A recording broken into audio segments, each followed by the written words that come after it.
Olá, tudo bem com você? Eu espero que esteja tudo ótimo. Eu sou o professor João Cláudio Rufino e sou professor na Faculdade de Teologia e idealizador do Bíblia Play, que é uma escola de estudos bíblicos online. Seja muito bem-vindo a esse canal, que tem como objetivo apresentar de maneira profunda o texto bíblico para aquelas pessoas que querem aprender Bíblia raiz, de verdade, aprender contexto cultural, histórico, as línguas originais. Esse canal é para pessoas que realmente amam a Bíblia e querem aprender o que ela realmente quer dizer. Então seja muito bem-vindo, você está no lugar certo. E o texto que nós vamos estudar no dia de hoje é tirado de João, capítulo 6, versículos de 1 a 15. É um momento no qual Jesus multiplica os pães e os peixes para alimentar os mais de 5.000 homens, sem contar mulheres e crianças. Gente, é um texto maravilhoso. E aqui eu quero te dizer, se você ficar até o final desse vídeo, você vai aprender demais. Tem muito conteúdo no vídeo de hoje que é extremamente interessante. Agora, antes de nós continuarmos para estudar com muitos detalhes essa perícope que é espetacular, eu quero te pedir que você possa curtir, que você possa compartilhar, que você possa comentar aqui embaixo como vem sendo para você estudar a Bíblia de modo profundo, de uma maneira diferente, não é? Entendendo o que o texto quer dizer. Como é que tem sido isso para você? Comenta aqui embaixo. E eu também quero dizer, pessoal, que eu estou muito feliz. Chegamos aos 8.000 inscritos aqui no nosso canal. Isso é maravilhoso. Rumo aos 10.000. Falta pouco. 2.000. Pouquinho. Então, curta e ative o sininho para receber as notificações. Beleza? Então, vamos, neste momento, mergulhar no nosso texto. Vamos lê-lo. Jesus foi para o outro lado do mar da Galileia, também chamado Tiberíades. Uma grande multidão o seguia porque via os sinais que ele operava a favor dos doentes. Jesus subiu ao monte e sentou-se aí com os seus discípulos. Estava próxima a Páscoa, a festa dos judeus. Levantando os olhos e vendo que uma grande multidão estava vindo ao seu encontro, Jesus disse a Filipe: onde vamos comprar pão para que eles possam comer? Disse isso para pô-lo à prova, pois ele mesmo sabia muito bem o que ia fazer. Filipe respondeu: nem 200 moedas de prata bastariam para dar um pedaço de pão a cada um. Um dos discípulos, André, o irmão de Simão Pedro, disse: está aqui um menino com 5 pães de cevada e 2 peixes. Mas o que é isso para tanta gente? Jesus disse: fazeis sentar as pessoas. Havia muita relva naquele lugar e lá se sentaram aproximadamente 5.000 homens. Jesus tomou os pães, deu graças e distribuiu-os aos que estavam sentados, tanto quanto queriam. E fez o mesmo com os peixes.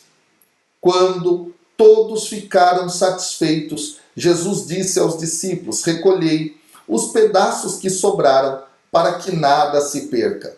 Recolheram os pedaços e encheram 12 cestos com as sobras dos 5 pães deixadas pelos que haviam comido. Vendo o sinal que Jesus tinha realizado, aqueles homens exclamavam: este é verdadeiramente o profeta, aquele que deve vir ao mundo. Mas, quando notou que estavam querendo levá-lo para proclamá-lo rei, Jesus retirou-se de novo sozinho para o monte. Vamos lá, pessoal, vamos contextualizar esse texto aqui. Jesus está realizando um outro sinal miraculoso. Neste momento, ele está alimentando uma multidão de cerca de 5.000 homens, claro, além de mulheres e crianças. Agora, faz isso com apenas 5 pães e 2 peixes. Esse evento, gente, é o que mais vai aparecer dentro de todos os evangelhos, exatamente. Como, inclusive, eu já falei aqui no nosso canal em outros vídeos. Vai aparecer lá em Mateus capítulo 14, versículo 13 a 21, Marcos capítulo 6, versículo 32 a 44, Lucas capítulo 9, versículos de 10 a 17. Ele aparece várias vezes.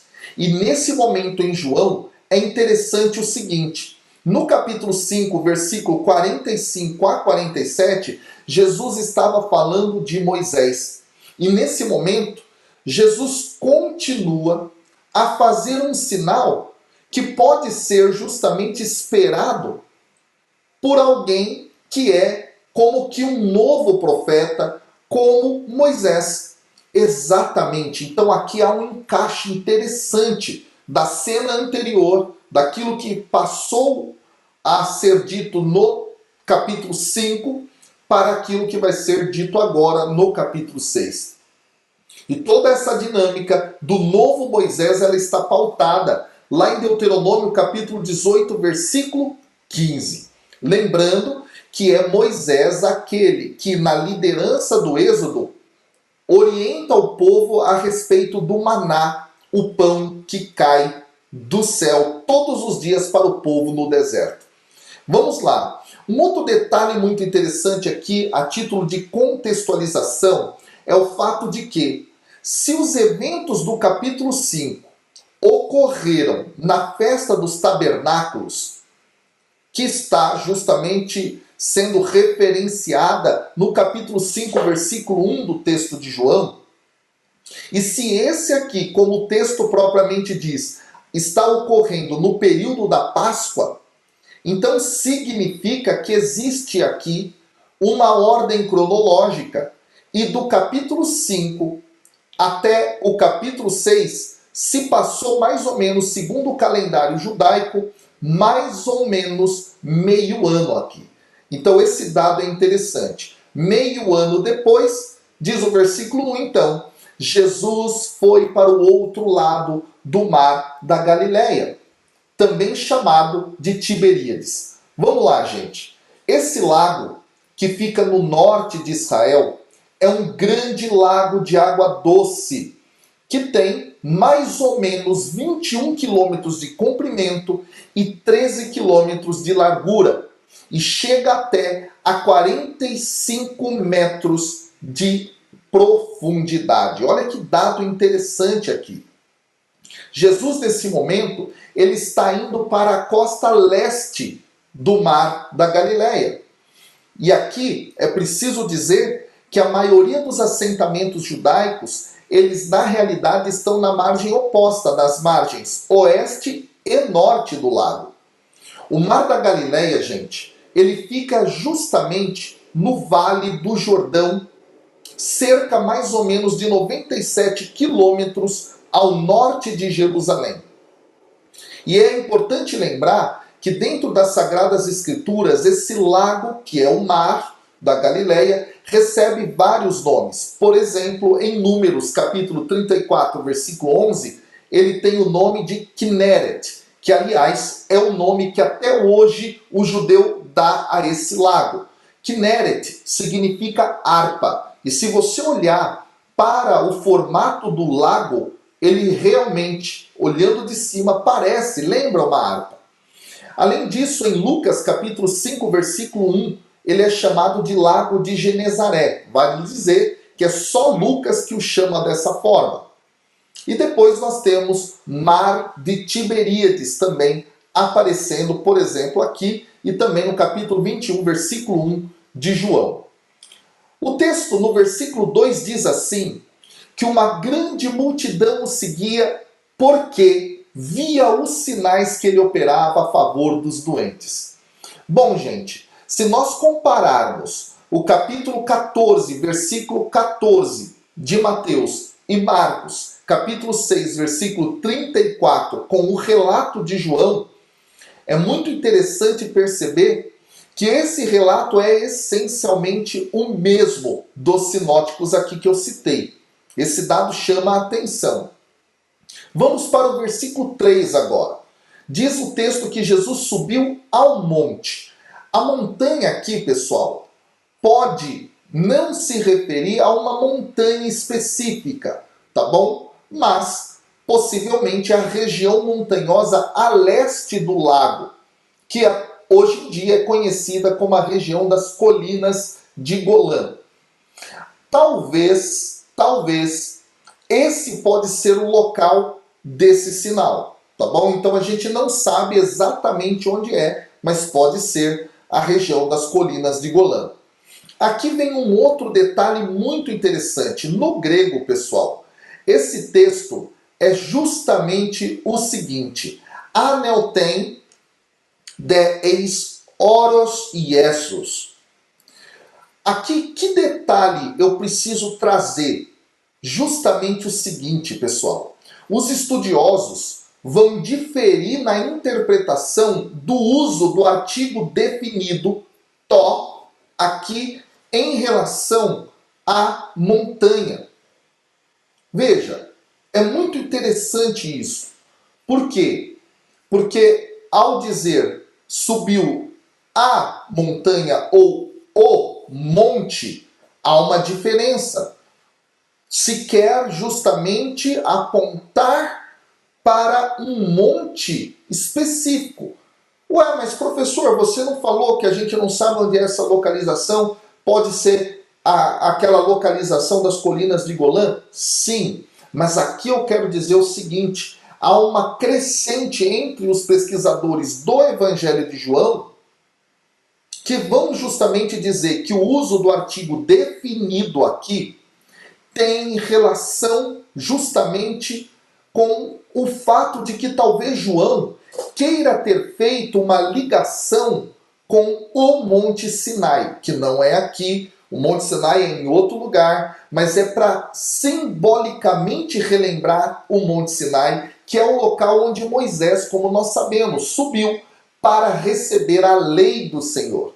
Esse dado é muito interessante. E o texto diz que o Jesus então se sentou com os seus discípulos.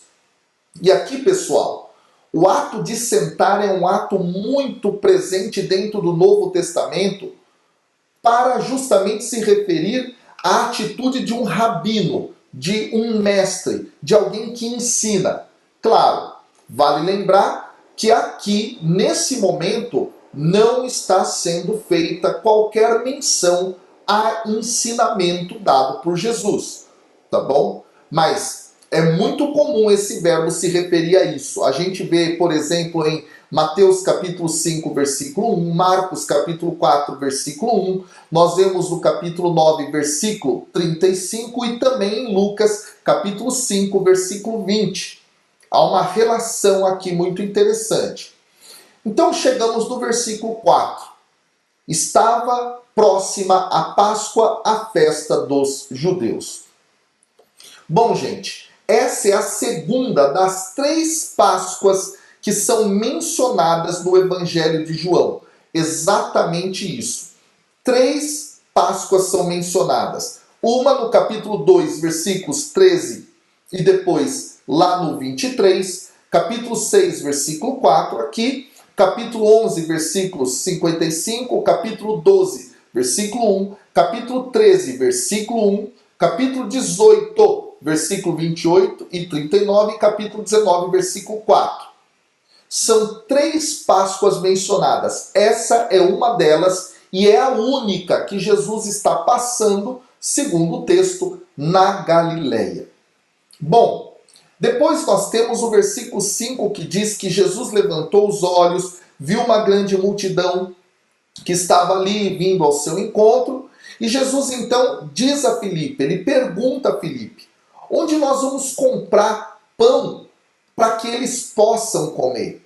Isso aqui nos lembra, pessoal, justamente a preocupação de Jesus que, sobretudo, na narrativa que os sinóticos trazem, vai justamente relembrar Jesus como o bom pastor que se preocupa com as ovelhas. Mas aqui há um dado interessante. Filipe aparece na história. E Filipe é um dos primeiros discípulos a serem chamados por Jesus dentro do Evangelho de João, lá no capítulo 1. A pergunta de Jesus aqui é muito interessante. Ela ecoa justamente a pergunta que Moisés fez quando estava liderando o povo lá no deserto. Em Números, capítulo 11, versículo 13, quando ele pergunta justamente: onde posso conseguir carne para dar a todas essas pessoas? Geralmente, pessoal, os rabinos daquela época, e até hoje assim os professores, interrogam os seus discípulos com perguntas. E ocasionalmente testam justamente a compreensão sobre algum determinado assunto, colocando em numa situação difícil. E isso vai acontecer agora, a partir do versículo 6, quando é dito assim: disse isso para pô-lo à prova, pois ele mesmo sabia muito bem o que ia fazer. Nesse momento, o narrador esclarece que o objetivo da pergunta de Jesus é didático. O objetivo é didático. Ele não está buscando aqui efetivamente o conhecimento de Filipe. E o texto vai dizer isso. Diz que Jesus o colocou à prova. E aqui na língua grega, o colocar à prova é o verbo peirazon. E esse verbo peirazon é muito interessante aqui. Justamente por quê? Porque ele é um verbo que vai justamente designar em outros lugares também dos evangelhos, do Novo Testamento, um sentido pejorativo até. Um sentido que às vezes lembra o sentido de tentação, de provação e até mesmo de truque aqui. Nesse momento é interessante. Esse versículo parece ser um parêntese do autor, justamente como uma tentativa editorial de impedir qualquer implicação de ignorância por parte de Jesus. Ou seja, para mostrar que Jesus realmente sabia o que estava fazendo. O autor vai dizer isso. E aí vem a resposta de Filipe no versículo 7. Nem 200 moedas de prata bastariam para dar um pedaço de pão a cada um. Gente, o montante aqui referido é justamente o de 200 denários, o que era uma soma grandiosa. E por que era uma soma grandiosa? Só para você ter uma ideia, um denário era cerca de um dia de salário para um trabalhador. Existe referência a isso em Mateus capítulo 20, versículo 2, em Marcos capítulo 6, versículo 37. Desse modo aqui, a quantia diz respeito ao equivalente a 200 dias de trabalho de alguém. É muito dinheiro, é muita coisa. E aí então, o versículo 8 continua. Versículo 8 diz que um dos discípulos, que era André, irmão de Simão Pedro, disse então: está aqui um menino com 5 pães de cevada, lembra disso, e 2 peixes. Mas o que é isso para tanta gente? A pergunta que ele faz é essa. Veja, aqui há uma quantidade muito pequena de comida que normalmente era suficiente apenas para uma ou 2 pessoas. Um outro detalhe interessante é que o evangelista faz questão de dizer que era de cevada. E por quê? Porque cevada, gente, era um alimento comum para os pobres, enquanto que o trigo e o pão de trigo era para aqueles que tinham maiores condições, mais posses aqui. Então o texto vai ressaltar justamente essa pobreza. Aliás, é muito interessante também dizer que o evangelista faz questão de dizer que os pães eram de cevada, justamente para lembrar, segundo Reis, capítulo 4, versículos 42 a 44. Quando Eliseu, o grande profeta, vai multiplicar esse tipo de pão. Um outro detalhe que o texto traz é o ceticismo de Filipe e de André. que é justamente colocado aqui para refletir os discípulos do profeta Eliseu dentro desse evento, lá em 2 Reis capítulo 4, versículo 43. Alguns estudiosos, inclusive, vão apontar também que aqui há uma referência em João à presença do assistente de Eliseu lá em 2 Reis capítulo 4, versículo 38 e versículo 41, que inclusive no Antigo Testamento grego é referido com a mesma palavra que está presente no grego de João aqui para designar menino ou rapaz, não é? Que tinha lá os 2 pães, ou melhor, os 5 pães e os 2 peixes, tá bom? Agora, os peixes aqui provavelmente eram um tipo de peixe seco ou colocado num certo tipo de conserva, pessoal. Exatamente. Peixe e pão eram alimentos que eram básicos. E poucas pessoas na época podiam comer carne bovina ou de outro animal, sobretudo nessa região. Vem então o versículo 10. Jesus disse: fazei sentar as pessoas. E aí vem o narrador e diz: havia muita relva naquele lugar. Bom, vamos entender isso aqui agora. Muita relva, pessoal, pode aludir justamente à era messiânica. Lá no capítulo 10, versículos de 9 a 10 de João, vai aparecer o bom pastor que leva as suas ovelhas para descansar e ter pastagem. Isso é o que diz o Salmo 23, versículo 2. E é muito interessante aqui olhar para o sinótico Marcos, por exemplo, lá no capítulo 6, quando ele narra esse milagre, no versículo 39 e 40, ele vai dizer que a grama era verde, o que indica justamente que era primavera. A Páscoa, no hemisfério norte, onde fica a região de Israel, é justamente dentro desse período da primavera, tá bom? E aí o texto vai falar: lá eles se sentaram, eram 5.000 homens aproximadamente. Gente, olha só. Toda a multidão aqui, incluindo mulheres, crianças, pode ter chegado a pelo menos 4 vezes esse número. De tal modo, então, Jesus se dirige a uma multidão quase tão grande quanto a capacidade de assentos do teatro da Assembleia dos Cidadãos de uma grande cidade, como Éfeso, por exemplo, e pelo menos 4 vezes a capacidade de assentos do teatro em Séforis, que era uma cidade grande da Galiléia. E aí, pensa como abordar uma multidão tão grande. Como é que era? Não era algo fácil. Jesus está, então, nesse momento diante de um desafio com seus discípulos. Talvez aí se explique muito o ceticismo dos seus, porque era um número muito grande mesmo, era um número bem elevado. E aí o texto diz no versículo 11 que Jesus tomou os pães e ele deu graças. Aqui há uma retomada da oração judaica que é muito comum de ação de graças, as Berakot. Baruch atah Adonai Amelech Haolam. Bendito és, Senhor, nosso Deus, Rei do Universo. E aí o texto continua: que tira o pão da terra. É uma oração comum que o judeu faz, aliás, até hoje. E aí é muito interessante perceber que o verbo utilizado aqui para o deu graças é o verbo eucaristém. Olha que coisa maravilhosa, gente. Eucaristém. Eucaristém, você se lembra a palavra Eucaristia, que significa ação de graças.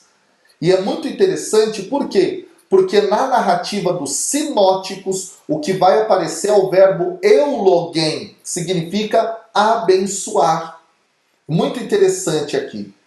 Vamos continuar. Diz o texto, então, que ele distribuiu aos que estavam sentados tanto quanto queriam, e fez o mesmo com os peixes. Olha que coisa interessante.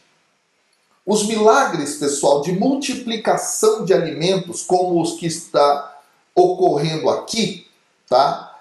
Aparecem de forma muito interessante no Antigo Testamento. Em 1 Reis 17, versículo 16, capítulo 19, versículo 8, e ocasionalmente, inclusive, na própria tradição judaica vai aparecer, como, por exemplo, o óleo nas tradições tardias do livro dos Macabeus, e também em textos greco-romanos.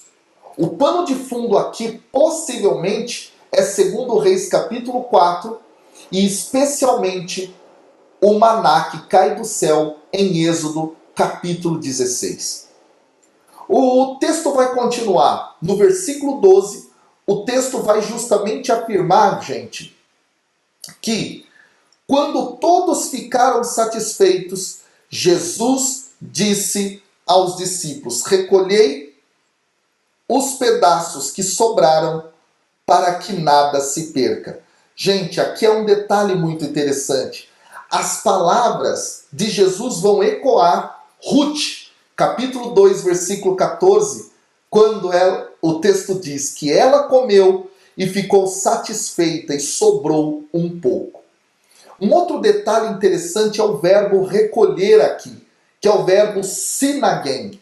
E esse verbo sinagen, pessoal, ele é utilizado aqui no relato da multiplicação e é usado apenas em João. Ele não vai aparecer em outro texto da multiplicação.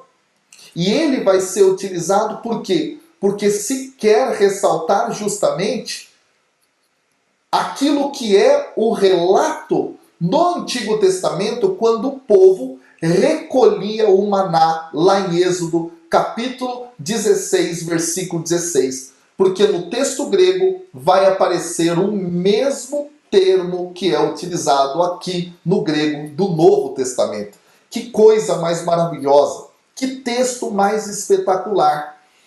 Um outro detalhe aqui, pessoal, é que os moralistas greco-romanos e os rabinos judeus, esse dado é muito interessante, eles detestam o desperdício. Embora o pão, que é sobra, que é pão extra, muitas vezes tenha sido fornecido milagrosamente. Então a sua provisão não deve ser tomada como desperdício, tá bom? Esse dado é muito interessante. E o último comentário que eu vou fazer dessa parte aqui do texto, tá bom? É justamente a seguinte: o termo pedaços que aparece aqui em grego é o termo klasma. E klasma, pessoal, é justamente a mesma palavra que a didaqué. O que é a didaqué? O primeiro catecismo da igreja. Então a didaqué utiliza o termo klasma aqui justamente para designar, sabe o que? O pão eucarístico. Olha que coisa mais espetacular. Então esse texto serviu de base para a linguagem dos primeiros cristãos para falar da Eucaristia. E o texto diz então que eles recolheram os pedaços e encheram 12 cestos com as sobras dos 5 pães deixadas ali e que eles não tinham comido. Olha só, gente, aqui é um dado interessante. O texto fala de 12 cestos, e 12 cestos aqui é para se referir a cada um dos 12 discípulos. Mas também é para lembrar o Antigo Testamento, que vai falar justamente que Deus alimentou as 12 tribos de Israel lá no deserto. Que coisa mais maravilhosa! Então, nesse sentido, João parece querer ressaltar aqui tanto a questão da abundância, que afinal de contas é o Messias agora que está trazendo esse pão, então esse pão vem em abundância, mas também o número das 12 tribos, que faz referência à restauração simbólica que Jesus faz das 12 tribos de Israel. Que coisa linda! E as sobras aqui são consideravelmente mais do que o número de pães que iniciou todo o negócio. Tá bom? E esse dado é muito interessante. Por quê? Porque era costume romano sempre deixar sobrar um pouquinho de comida depois da refeição para indicar do que a provisão era feita e justamente para indicar que o anfitrião era muito bom. Então, quando quem ia na casa, né, de alguém naquele período greco-romano e chegava lá e comia e deixava sobrar, era para dizer: esse anfitrião é bom demais. Ou seja, Jesus é maravilhoso. Gente, isso é belíssimo, fala a verdade. Isso é belíssimo, merece uma curtida, merece aqui embaixo você comentar isso aqui. Isso aqui é maravilhoso, gente. E aí vem o versículo 14. Vendo o sinal que Jesus tinha realizado, então aqueles homens exclamavam: este é verdadeiramente o profeta, aquele que deve vir ao mundo. Olha o que a multidão então vai dizer. E aqui, a referência a esse profeta é justamente aquela referência que está em Deuteronômio capítulo 18, versículo 15 e versículo 18. Quando Deus fala a Moisés que vai enviar um profeta maior do que Moisés. E aí vem o versículo 15, que vai dizer justamente que Jesus notou que aqueles homens queriam proclamá-lo rei. Então o que Jesus fez? Se retirou sozinho para o monte. Olha só, o povo aqui, pessoal, reconheceu Jesus como Messias. Ótimo, legal, maravilha. Esse é o título dado aos reis do Antigo Testamento. Mas também é preciso dizer que eles reconheceram de uma forma equivocada. Eles estavam esperando de Jesus alguma revolução política, uma revolução armada. Por quê? Porque na época de Jesus, alguns outros líderes que estavam ali no primeiro século, eles reuniam grandes seguidores, um número grande de pessoas no deserto, e que acreditavam que eles podiam realizar sinais assim como Moisés ou assim como Josué tinham realizado. E isso seria, para esses mestres da época, que se autodenominavam Messias, justamente a prova de que eles eram ungidos por Deus e que tinham poder para tirar os romanos dali. Jesus pensou nisso, e o que Jesus fez? Fugiu, falou: vocês entenderam errado. Vocês entenderam de modo equivocado. O meu reino, aquilo que eu proponho para vocês, tem sim a ver com o dia de hoje, com o cotidiano, mas tem a ver principalmente com uma outra forma de pensar as relações, de pensar o mundo, e não tem a ver com a revolução, não tem a ver com as armas, não tem a ver com nada disso. Tem a ver com a caridade, com o amor ao próximo, com a partilha, enfim, com os valores do reino, que levam para a plenitude desse reino na eternidade com Deus.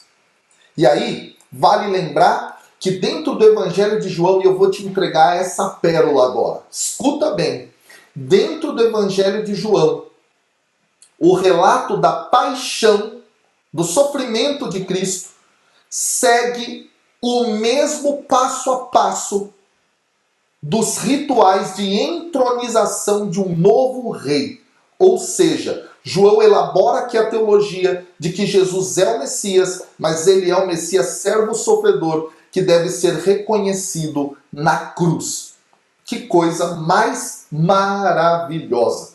Esse foi o nosso texto de hoje. Espero que ele tenha mexido com você e te feito se apaixonar mais ainda pelas Sagradas Escrituras. Vamos lá, gente, juntos, rumo a 10 mil pessoas inscritas nesse canal para estudarem a Bíblia com essa profundidade. Deus abençoe, estamos juntos até o próximo vídeo. Valeu!